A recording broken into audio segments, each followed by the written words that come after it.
other guy, and we touched on him a little bit last segment, what about the development of Gimenez? That was a guy that, the Mets probably rushed him to the big leagues a little too early.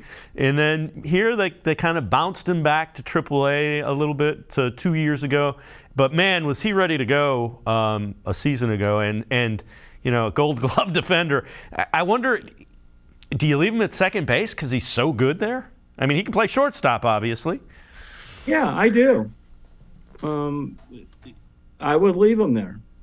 Why not? Robbie Alomar was a shortstop some in the minors, and that was going to be his position. Then he came to the big leagues as a second baseman, ended up making the Hall of Fame. I'm not saying that that's what happens with Gimenez, but what I am saying is that he found a spot. I'm not saying it's going to turn into Jose Ramirez, but stick with me for a minute, okay? Jose Ramirez at 23, the same age as Gimenez this past season. Jose batted .312 with 11 homers, 76 RBIs, 825 OPS. And then if you turn around and then you look at what Gimenez did this past year at the age of 23, he batted .297 and he hit 17 homers, 69 RBIs, very similar stats.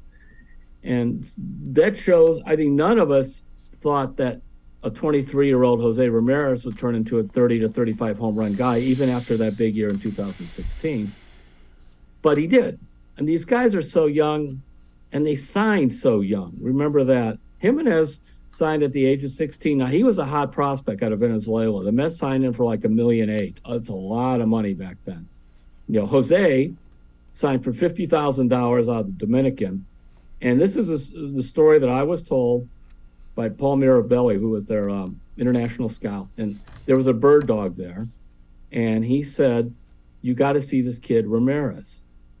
And Ramirez wasn't even playing in the best amateur games there.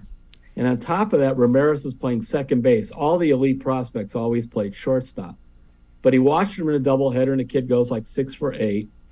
And then he watched him the next day and a couple more hits. And then basically the minimum bonus they kind of gave out was $50,000, and that's what they signed Jose Ramirez to. Now, here's the kicker. So I'm getting to write this story several years ago. And then Mirabelli sends me a picture. He says, this is the diamond where I first saw Jose Ramirez play.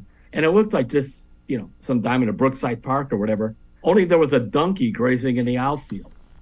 And he said that they would let a couple donkeys graze out there in between games and cut the grass anyway. So there you go.